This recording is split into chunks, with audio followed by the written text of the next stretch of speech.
বড়ই, আপেল কুল, এটা হচ্ছে আপেল কুল,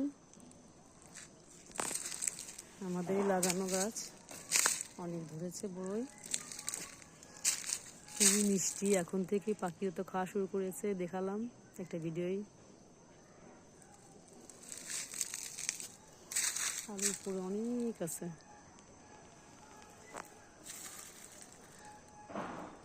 খুবই সুস্বাদু এবং খুবই মিষ্টি আপেল কুল। এই জন্য পাখিতে এখনই খাওয়া শুরু করেছে।